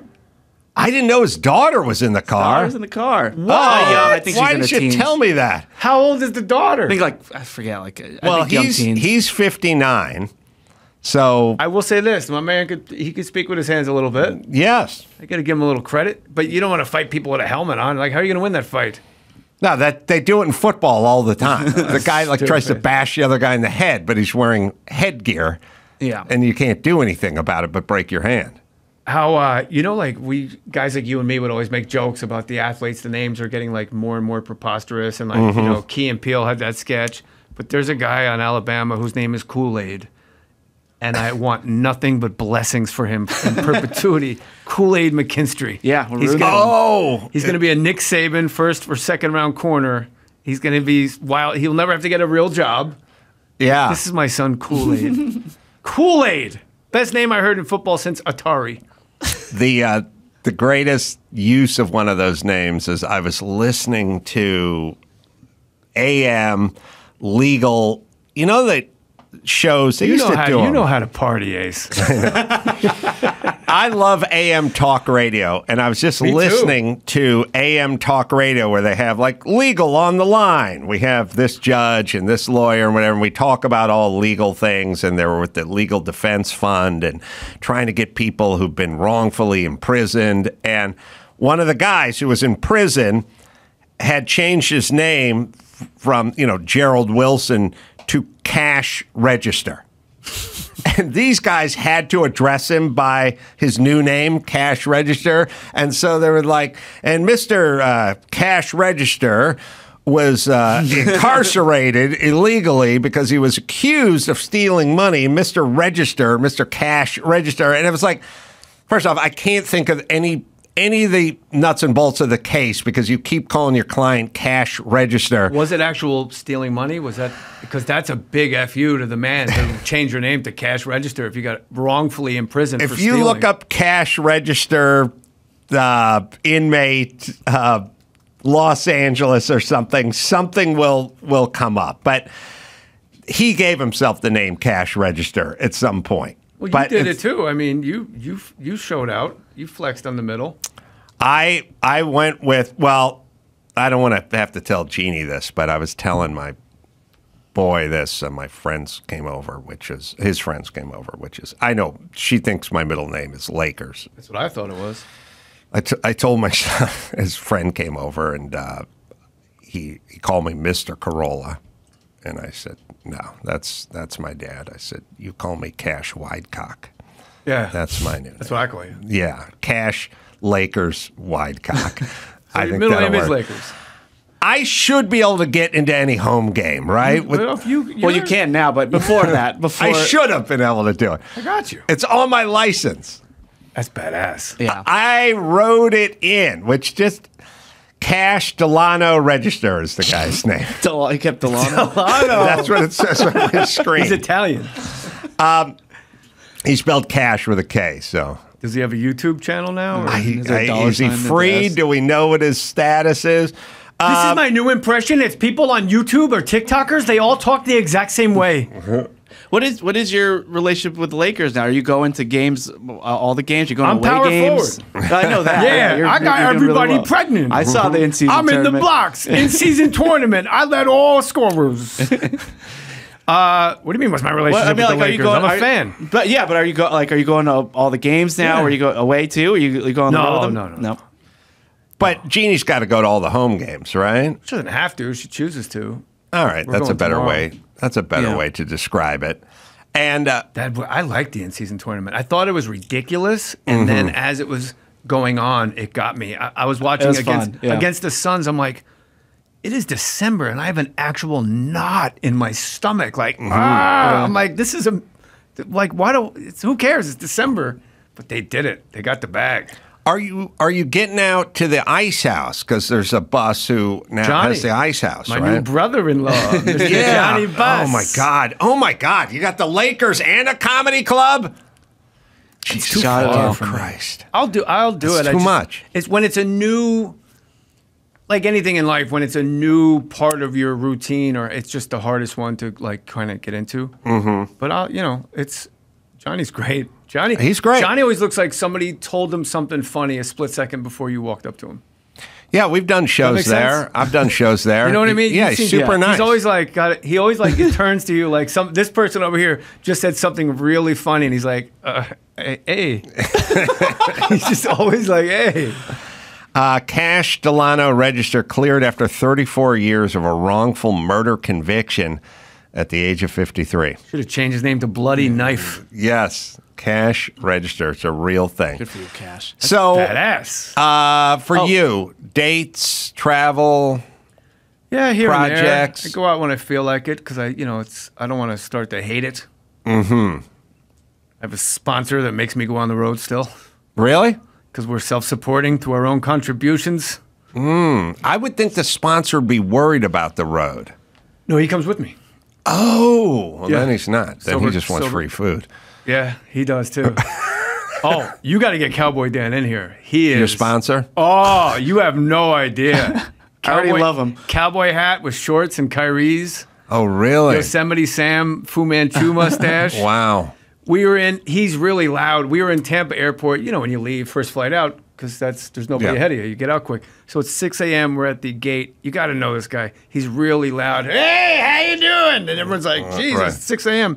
And they wheel in this elderly African-American guy, and there's a lot of seats, but he's got all these handlers, and they sit him right next to Cowboy Dan. So it's elderly black man, Cowboy Dan, and me. I'm over here, I'm writing a gratitude list, and Cowboy Dan just starts, were you in Tampa for business or pleasure? And the guy goes, business. He goes, what do you do for a living? He goes, I'm a singer. He goes, have I ever heard of you? And the guy goes, I'm Johnny Mathis. And I put down my pen, and I lean forward, and Dan goes, oh. He goes, well, you travel all over the world. He's like a little kid. What are the chances are? Chances are. He goes, you travel all over the world. Johnny Mathis goes, I do. He goes, you ever play China? Wow. He goes, I have. He goes, you ever sing in Chinese? He goes, yeah. He goes, let me hear it. And I kid you not, at 6:30 a.m., I'm 2 seats from Johnny Mathis. Hi, she fontaine, she fall, chances are. Wow. Johnny Mathis is singing to this cowboy, former meth head. And then on the plane, I get up to go to the bathroom, and when I'm walking back to my seat, Johnny Mathis gives me like oh, you're the guy with that guy. You guys, Like, no, I'm the guy. Let's we should. What is your life? We should revisit our relationship with people that talk to strangers, because I'm always against it initially, but it oftentimes turns into something that you're happy about. And I do a lot of leave that guy alone. He doesn't want to have to. And then That's at some me point every you trip. go, oh, where'd you go to high school? And then you go, I went to, and then now you're talking through the other person because there's something there. This guy's magical. Cowboy Dan? We're driving around Boston in a rental car, and he looks at me and goes, hey, are we near the history? The history. Are we near the history? In Boston. Come on. Just like there's a corner where all the history happens. There's the Cheers bar over there. Are we near the history? Where's the history? There's Ironside parked in the moat. Right. But the best one ever is we were watching, I think it was Bridge Over the River Kwai. One of the old World War II movies has like a quarter of it is in Japanese without subtitles. Oh, really? We were watching it on the plane and he goes, "What'd you think of the movie?" I go, I didn't like it. Half of it's in Japanese with no subtitles. He goes, "Didn't notice." Wow. Maybe. My man. Maybe it's Tora. It was Tora. Oh. Ow, I didn't notice. If it was Tora, I should get some kind of props. Yeah. Fist bump. I've not even seen it. I have a. We decided to go to the movies, so we bought movie tickets. Everything a YouTuber does is laced in like astonishment. We wanted to make a salad, so we realized we had to go to the store and buy lettuce. The intensity's right on. Too. My sister wanted to lay out in the backyard and get sun, so we went out and laid out next to her. And then the last person to get out of the pool wins $1,000. Is it all because of the self-esteem movement? Like, is it all? They're all going to tell you how to make the perfect scrambled eggs. They're all going to give you some life hack thing about. So apparently everybody's been doing sit-ups wrong for millennia. It's always like, don't do sit-ups like this. You will break your back. There is a right way and a wrong way. It's like, yes, bro, there's sit-ups. Yes, chill out. And they're not broken. They've like, worked since the Roman days. Oh, whether it's comics doing crowd work on TikTok or Instagram, and people are like, you could spruce up your social media. And it's like, I don't think I want to be in that crew. If you were capable of filming yourself in high school with your friends, what would be on the internet right now? Because that would be it for me. Oh, like what we were doing? Oh, we would have. Well, I definitely would have died because I definitely would have said. Of shame? No, I'd be like, look, I'm going to get on the top of this 3-story building. And that dumpster is filled with cardboard and it's only 18 feet away. I can make it if I get a running start. Like, I would have died doing something stupid. We do that now, though. A million times over just because I would have filmed this shit. I'm jumping into the swimming pool from the roof of the neighboring building. Like, for sure, 100%. My buddy Josh is in the waiting room. We were at the pool a month ago, and he goes, "Think I can clear the lap rope?" Like we're in chairs over here, right? And I go, "I think you can." Yeah, of course. Right. And he just takes a running. He cleared it. Oh, but it was a haul. You know that like lap rope across the pool? He's like, "Think I can jump over that?" And there's people swimming laps. He just like, he's 50. He's 50 years old. I think for me would have been dying doing some sort of stunt on a BMX bike or something. Mine would have been also a whole bunch of racial shit for sure. Oh, absolutely. And then just a whole bunch of scatological, bizarre, sort of vaguely sexual but mostly grotesque acts. Like fake commercial parodies would have been big. Would have done a lot of, because we did it on tape recorders. Yes, we would record each other doing like fake like commercials. I did a whole cassette to try to get into the Mark and Brian morning show, radio show, like homemade comedy thing with a fake radio commercial parody. We did it for, it was a toothpaste, and we did one for American Airlines. Yeah. Doing what we do best. We interrupt this program.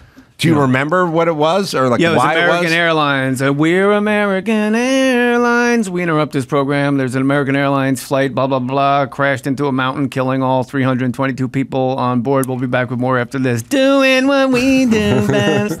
Stupid.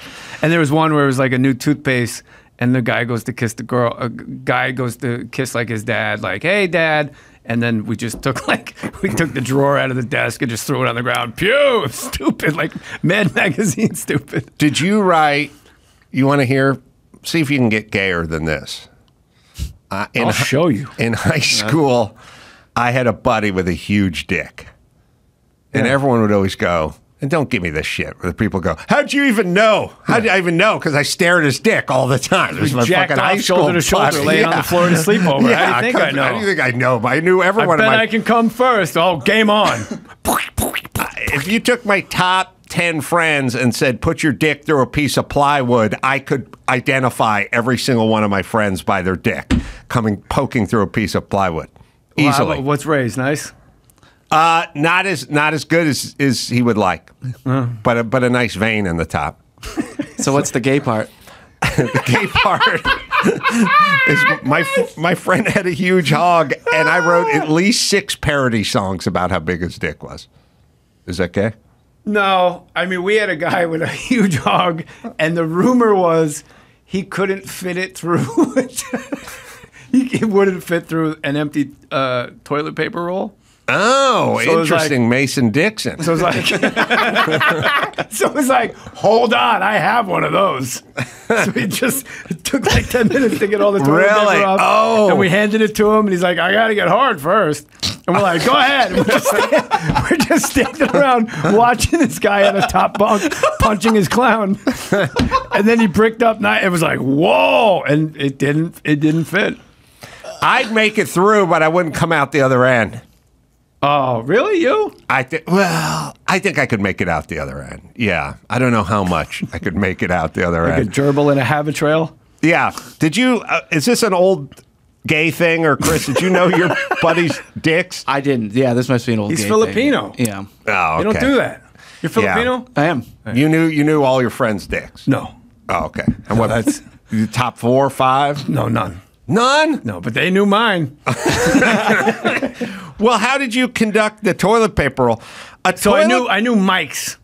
A toilet paper roll is 5 inches with an opening of 1 inch and 3/8. That's how you know this That's guy what was I'm- the real deal, because everywhere has a toilet paper roll. It can be tested anywhere. He didn't pick some Yeah. obscure object. And also, there's no European toilet roll. Right, That's metric. Come on, bro. That doesn't got. There's just one. He had a right? fat hog on him. What is Impressive. See if you can find it. See if you can find. I'm gonna go 5 inches.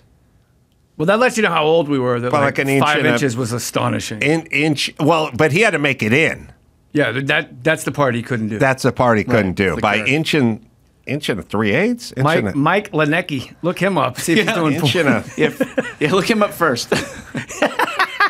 Chris is on fire today. All right, but that's the only guy who you went to high school. My friend said his penis is so big he cannot fit it through a toilet paper roll, so we got a toilet paper roll and we're all going to stare at his penis.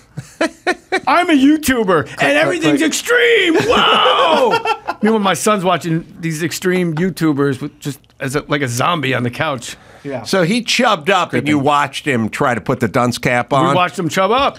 Oh yeah, sure, yeah. Yeah. What are you gonna do? Hey, Yeah, sleepover's a sleepover. I totally agree. Doesn't make it gay. All right, we'll take a quick break. We'll come back. We'll do some news in Dawson. You'll find out what the. Okay. Yeah, you know what makes you gay, Adam? Is, Hey, Norm. having sex with other guys, you know? Yeah.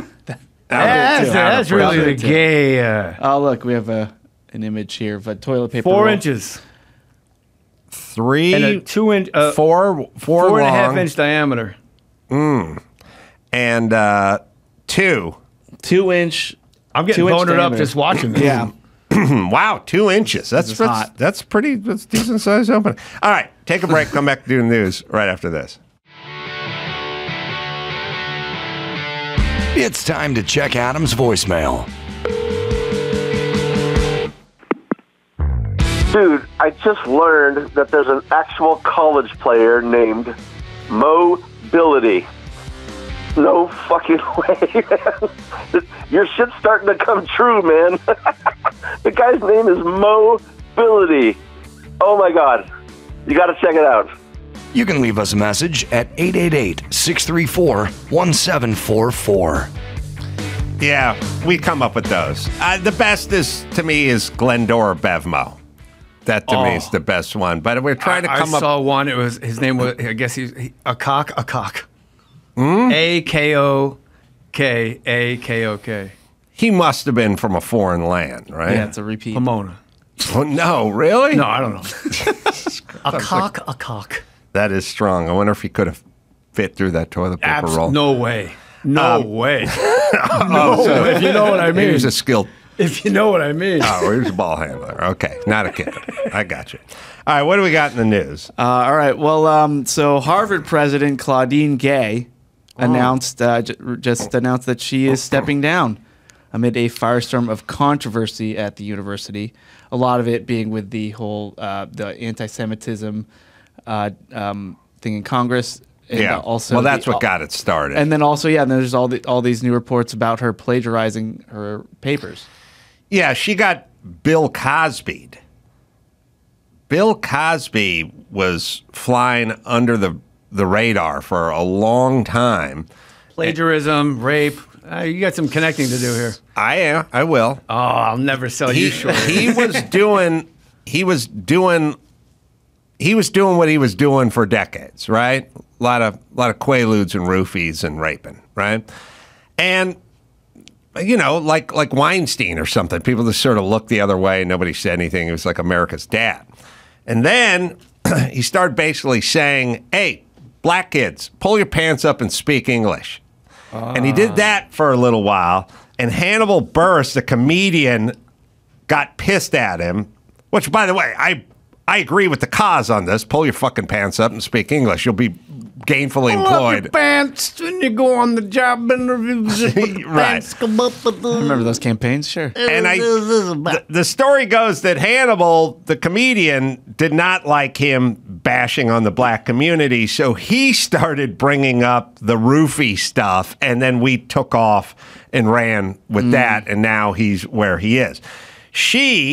If you got a whole laundry list of plagiarism in your rearview mirror, then go in front of Congress and fucking mind your P's and Q's, bitch. Yeah. Don't get all controversial. Jesus. Because she gets all controversial, and now everyone goes, oh, well, what else is lurking in your background that we could look? She could have easily just went, listen, everyone has the right to feel safe, and from the river to the sea, that is controversial, and we won't tolerate that kind of hate speak at Harvard. But she wouldn't do it. I told you the reason she wouldn't do it is because she was being a Republican female was trying to bully a progressive female, and she was like, fuck you, bitch. I'm going to disagree with everything you said. If you don't believe me, all three of the females, progressive females who are getting questioned, all did the exact same defensive posture. They wouldn't agree with her. If she said the sky was blue, they would have disagreed with her. If she said water was wet, they would have disagreed with her just because they didn't like being pushed around by the Republican female. And they all pushed back reflexively. They didn't even think out their answers. When you watch, she kept saying, so are you going to tell me that this is not hate speech? I'm going to tell you we have a wide diversity of speech. Everything out of their mouth was fuck off, bitch. But they were being filmed, and they look like idiots, and that's what happened. But all that is it's not that they feel that way about Jews or Palestinians. It's women are women first, and their college presidents second. And all those women went into women mode, which is this bitch is not going to put words in my mouth. And that's what all of them did. If you watch the whole thing, they're like, oh, Republican bitch, what do you want me to say? Because I'm not going to say it. And they're like, you can't then condemn anti-Semitism? Well, there's a lot of different kinds of anti-Semitism. And it's like they could have just went, yes, and. Like they could have went, of course, I condemn it. Number one rule of improv. But they wouldn't do it. Number one, right? The groundlings. Not only that, but I have Jewish friends. It's like Ice-T says, freedom of speech, just watch what you say. Yes. And that's what just happened. And she just got Bill Cosby because she had a bunch of shit that no one would ever look into. But she had to drag her ass up there and be a defiant bitch. And then all the other people went, well, what else has she been up to? And we found a treasure trove of her misdeeds. Right. That's why she's out. You know when you're at a wedding and there's that guy that's way too drunk, and when he talks, he's too close to your face. He's like, let me tell you something, man. Hey, man. And you just know nothing of merit is happening. I can just completely disengage. That's how I feel about literally every single political discussion that these people have. It's not you. Just any debate, any discussion, because it's, here is my point A, and then the comments are like, B! Yeah, right. And then people log on after that, no A! And the Bs are never going to get with the As, and the As are never going to concede. It's just, have fun. I'll be dead by the time the country goes full in ruin. We'll run out of water about 200 years from now. Yeah. Everybody have at it. That has to be why you look so good. Yeah, It might be. You know, I was like, why would I? Like, what vote could I possibly cast in any election unless it's like a guy I grew up with who I know? Like, if you ran, like, you're my man. If you're going for like city comptroller, I'm rolling up. Yeah, I'm beating the drum all day for the ace because you're my guy. It's the lack of People political. Go, but what about he did this? Like I don't know. He's my guy. I'm just standing by my guy. What do you want me to tell you? It's the lack of political stress and the fact that Jeanie makes him sleep in a hyperbaric chamber. Yeah. Those are the two things. I do seem to be that aging backwards, keep I've been told. Him going Benjamin Button on No, us. you know what the breaking point for me was? Like, I'm a Jersey guy, and Chris Christie's my guy. I love Chris Christie. Took on the teachers union, took on all these unions that are career suicide, and he pulled it off. And it's like, I love him. I love Chris Christie. And when they asked at the debate, if President Trump I'm paraphrasing, so save your whatever tweets, or I'm not on Twitter, so I don't even know why I said that. If President Trump is actually indicted and found guilty, will you still support him for the Vivek guy? Yeah. He just raises his shot up, and then it just went down the line, and then at the very end, you see Chris Christie starts to vibrate like he's breaking the sound barrier, and the panels are coming up the space shuttle, and he just goes, bow, and the hand went up, and I went, I'm out. I'm out. Like, of all the guys. Yeah. Like, you were my last hope, a fat guy from New Jersey, the guy that closed the beaches and then took his family on the beaches, which makes me love him. Yes. Like, what's the point of being governor if you can't clear a beach? If I can't clear a beach to have my family on it and just sit overflowing in lawn chairs like a beached whale. Yeah. Or like Bridgegate. He redirected traffic on the George Washington Bridge to take an exit into a small town by the bridge to ruin traffic patterns because that guy opposed him. What's the point of being governor if I can't move some cones around to make my buddies laugh? I like him because he's a fat guy who would order a novelty scoop of ice cream and then just walk up and down the boardwalk with it. Like most fat people will eat a salad in public and then they go back to their apartment, shut the lights, and they start eating the pizza, right? This is part of his look. And he holds the ice cream like a 9-year-old holds an ice cream cone, and he's just walking up and down, and people Chrissy, arguing when with his people. hand went up, I just went, what am I doing? Like, why do I have any vested interest? Like, I can't do conspiracies. I've just tapped out of any of that. Conspiracy people. I did the bit at the last improv show, like, people that believe in Bigfoot, like, be smarter. Like, every square inch of Earth is on camera. I've watched a male seahorse in the Marianas Trench with a lantern on his head. A male give birth to babies because the male seahorse can't. You can't show me an 11-foot German Shepherd walking around on his hind legs, knocking over garbage cans. Like, give me a break. Yeah. There's a Ring doorbell everywhere. We would have seen Sasquatch by now. And it's one footage. Some guy in a suit looking over his shoulder. Are you getting it? Are you getting it? From 1973. Oh, give me the Earth is flat. No, it's not. If the Earth was flat, somebody would have fallen off of it. We would have heard once. Yes. Like I've just completely tapped out. I agree, especially with the flat earthers. All right, what before I else? get to the next story, I wanted to bring up. So we interviewed Ileana Douglas, the best. Yeah, like 2 months ago or something. And she's fun. Yeah, she's she loves you, by the way. I mean, I love her. Such great things to say when you guys were working at Pitch Perfect. But she said that you were unfairly treated, so she kind of took. Yeah, it was pretty nuts. Yeah, what happened? Jennifer Aniston made me cry. What movie was this? Picture Perfect. Oh, She didn't want me I for thought the you movie. said Pitch Perfect. Oh, That's sorry. what Picture maybe Perfect. you did. Maybe I I did. I don't know. Yeah, Picture Perfect. 6 guys, I think, tested for it, and I was like the dark horse. And you're supposed to play her like romantic interest. Jennifer. Yeah. Okay. And like the director Glenn Gordon Caron, who created Moonlighting, he really went to bat for me. He saw us as like the Bruce Willis and like Sybil Shepherd, like that chemistry. But it was like Jon Stewart, Billy Baldwin, Tate Donovan, who was our actual boyfriend at the time. So there was all these guys screen tested. And the first day, I haven't told this story in a while because I kind of let it go, but since Chris teed it up, the first day of rehearsal at Silver Cup Studios in Queens, it's me, and Ileana Douglas are on the soundstage, and then the doors open. You know, it's dark in there, and the door opens. It's like a Tarantino movie. It's like pitch white out, and you just hear her high heels click, click, click. And as she's coming, 6 guys they screen test. The one guy I don't want, that's who they hire. And she just keeps walking to her dressing room, and Ileana goes, "You're gonna have a great summer." Wow. She said it to you. I guess to Ileana, but who To cares? Jay, like within earshot. Who cares? Yeah. And was it miserable? It was until Glenn Gordon, Karen, and like we would do like slow dancing scenes, and there was a table of people like Kevin Dunn and Faith Prince, like Broadway royalty, and these other actors, and we'd be done with the scene. And I remember one take, she goes, "See what I mean?" Wow. I was like, Jesus. There's some mind games. And then me and Glenn Gordon, Karen started butting heads. This is my second movie. Let you know what a maniac I was. Let's talk about a guy that was a douchebag, me. And we butted heads, and then he like grabbed me, and I'm like, if you ever grab me again, you can fire me right fucking now.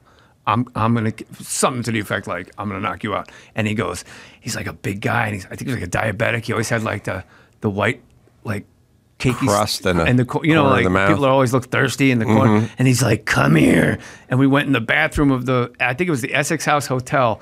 And he slams the door open. Some guy's at the urinal. He goes, "Get out!" And the guy leaves. And he goes, "I went to bat for you. I stood on my head to get you this movie." And I was like, and glaring. He was just so right in that moment. And I said, "You're right. And I'm sorry." And he goes, "Come here." And we hugged. And then from that moment on, I had a ball because that's when she started to crack and shit talk him to me. And I got to just do the power.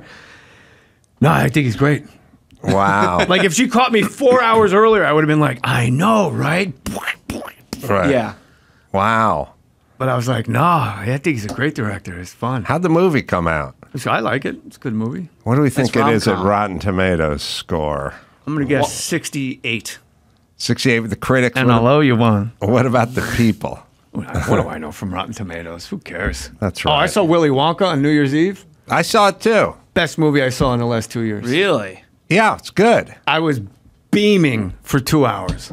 Like, I was so happy for 2 hours. You? Enough said. I'm gonna watch it then. Yeah, I really enjoyed it. I didn't react. I loved it. And then when my man Hugh Grant comes out as the Oompa Loompa, come on, I'm already having a ball. Yeah. And my man comes out and starts doing the Oompa Loompa dance. Right. And Yeah. he goes, "No, don't do that." He goes, I've already started. Once we've started, we can't stop. Yeah. Oh, it was on, It dude. was good. It was great. Kiss Yeah. my ass. You're an old No, angry you're right. guy. Yeah. No, it was very good. I'm I bummed enjoyed Winning it. Time got canceled because I was so excited to see you as was it Kareem's agent? Yeah. Yeah. I had a good time. Jim Hecht, our boy. Who? Aren't you friends with Jim Hecht? I don't know why I thought you guys were buddies. Chris, I'm I going was pull up pumped to this- see you in figure that Air out. and then Winning Time. I'm like, Oh, you need to be yeah. in all the basketball movies. What is it with all these great series that go 2 or 3 seasons and they just pull the plug? They're expensive. there's I thought people there's were an watching Winning algorithm. Time. Yeah. That's 1 year ago. Wow, look at you. That's wow, a I didn't even different know guy. that was you. Unreal. That's after hair and makeup, too. Yeah. Wow. Or Unbelievable. hair should be in quotes. Yeah, I don't know what the algorithm is, but From what I heard, it was just a super expensive show. But, I mean, Jesus. I mean, there's some shows that are just...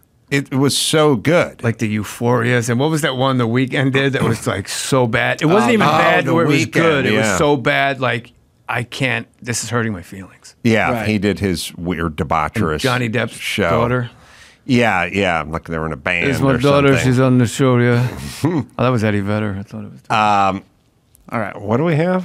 the news. the news, You want sorry. Rotten Tomatoes? Okay. You wanna- Oh, yeah, what is the Rotten You want to look up Tomatoes? something else you can On put your crank Picture into? Perfect. Whoa! Hey now! 47 with the critics, 37 with the audience. Yeah. All right. What are you gonna do? What are you gonna do? All right, what else? So you always say, Adam, that the billionaires like Elon Musk and Jeff Bezos, when they go out into space and try to look for to create a new civilization out there, that they know something, right? That there's Well, I'll bounce it off at Jay, but You're giving them too much credit. It's just a straight ego shot. well, They don't know anything. hold There's on, no hold on, Illuminati. hold If there was on. Illuminati, I would have been in it by now. Listen. So would you. You're right what they're looking for in an Illuminati Yes, land. All your yeah. books I had and all to your slum success. it with the QAnon guys instead. Oh, yeah. But the call me. I started noticing that the richest guys in the world were trying to get off the planet. So I took that as worrisome. Now, I listened to the first hour of your show. You obviously want to get off the planet. now they're trying to. Now they're all building bunkers. You've been screaming about Gavin scaring me. Newsom for 4 years. Wouldn't you love to just elevate? I would, but now I'm going subterranean. I couldn't do that. It scares me that they're either trying to go to outer space or they're burrowing into the earth. This brings me to my story here. So Mark Zuckerberg and his wife, they plan to build a 5,000 square foot underground shelter on their Hawaii ranch with its own energy and food supplies. The only thing we know is that the shelter's door will be made out of metal and filled with concrete, and it's going to be a part of their 1,400-acre compound. I know a guy that can get through that metal door, and his name is Akak. That's right. All right. I'm just saying. Why? Rich people are building bunkers. Yeah, in Hawaii. That's not a good sign. There's guys been doing that in Tennessee and Kentucky for the last millennia. Yeah, but they dig it. They dig them themselves, and they're just filled. They're not. How about bunkers like these? How about all the conspiracy things that were like Oprah made the Hawaii fire start with? They did it with lasers from space. Yeah, the Jews. It's like, what are we doing? I don't know, but I'm buying in to bunkers in outer space with rich people. Right. So, and this ranch, by the way, you got to hear about this. So it's, as I said, 1,400 acres, dozen buildings. Oh, over a dozen buildings with underground? No, this is just his property above ground, and there's gonna be a bunker under. What is he, an ant? So there's gonna be over a dozen buildings with at least 30 bedrooms and 30 bathrooms, 2 standalone mansions. Let me ask you this. That's what he's gonna have underground. No, this is above ground. Well, we want to know what's underground. 5,000 square foot and a door filled with concrete. Yeah. Oh, that was the I wasn't. All right, let me ask you guys my next this. joke because I'm all I think about. Who is really walking the walk in the department? Like, you see all these memes all the time. Like, you'll have, it's like there's tape of Obama going, look, from 10 years ago, like President Obama, like, look, hey, rich people, pay more tax. Like, at a certain point, you got enough. You got enough. What do you need more for? Know who's walking the walk? Ed Begley Jr. Ed Begley fucking That Jr. guy That's right. pedals a bike to make a fucking pot of coffee every morning. Ed Begley don't give a fuck. Have you been to his house? No. I've been to his house. Well, what I'm saying is, like, someone will put a tweet out and they'll go, Al Gore, here's his 10,000 square foot home. Do you see any solar panels on the roof? Like, no. Everybody, all the fucking rich people who are doing nothing but preaching to us about how we need to live our life, or we need to use paper straws, or we can't do this. They all fly private. They'll have multiple homes. Michael Mohr with his fucking bullshit about, I'm just a poor, out of work lesbian trucker. Here, no one pay any attention to me. You're worth $50 million. So all the people doing all the talk about, if people just give a little more, we could lift people out. They're all working on their 15th home. Yeah. All of them are fucking hypocrites. Is there any of them who just get fucking filthy rich and go, I'm staying in my apartment in Venice Beach, California? Mitch McConnell. But Ed Begley Jr. Ed Begley Jr. walks the walk. I've literally. What is his house like? It's not when you go to the bathroom, it's probably not like jiggle the handle. It's like, no, you are the handle. Like, open up your pockets, put your dump in there, take it outside, put it on the mulch pile. There's a big sign that says... I feel like we were wrestling to get who was going to say mulch first. Or compost. There's a big sign in the bathroom that says, if it's yellow, let it mellow. If it's brown, flush it down. Flush it down, baby. Yeah, and flush with a friend. Right? No. Here's what his house is. His house has a cistern, which is like a buried, think about a medium-sized submarine buried in his backyard just to collect all runoff rainwater, all gray water. His washing machine has like a diverter handle that you have to turn so they can use gray water, like collected water from the cistern, like in that. But the other thing you'll learn, too, about this is L.A. and California are they have two competing thoughts. One is we want to be the tip of the spear of all conservation and all reusable and all solar and all water capture and everything. That's one thought they have, which is noble. The other thought they have is we are definitely the most regulated city on the planet. We have 2,000 rules for everybody. So they go like, well, we want you to collect the water to use to irrigate your plants, but we won't let you use that runoff water to irrigate your plants and solar, everything else. I've been through them. Bill Maher tried to get solar at his house. Took him 3 fucking years. Like, that's LA is, we want you to do the right thing, but we're also going to prevent you from doing the right thing because we can't stop making regulations. Yeah. That's sort of LA in a nutshell.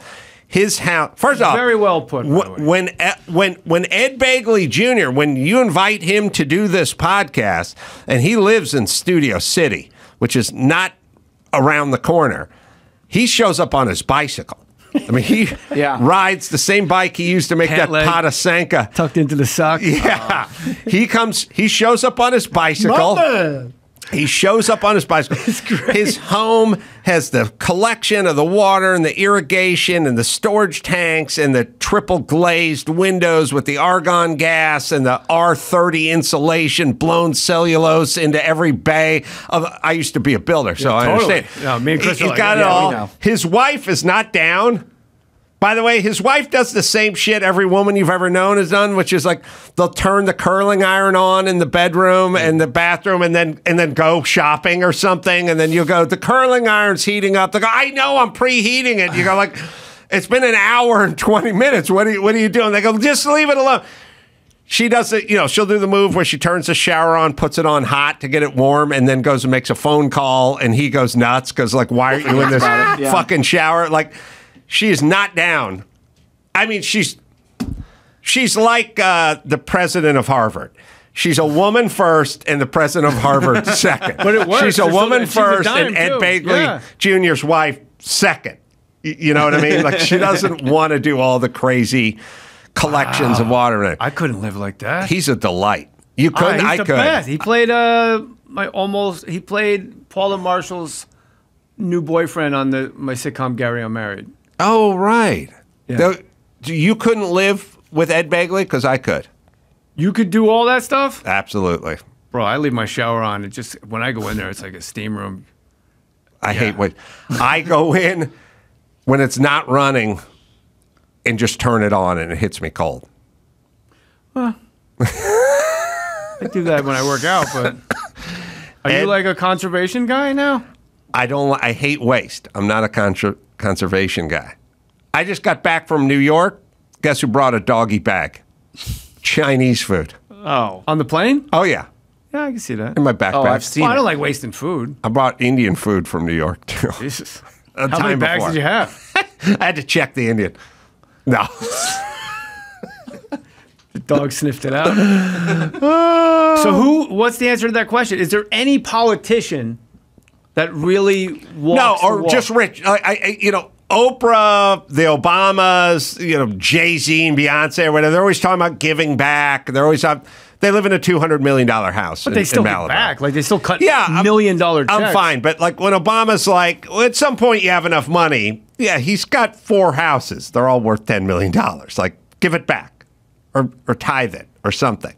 I mean, I'm just thinking, like, maybe the guy, who is the guy that used to run Paramount. Facebook? Oh, shit. Zuckerberg? Not Zuckerberg? Not Zuckerberg. Oh, God.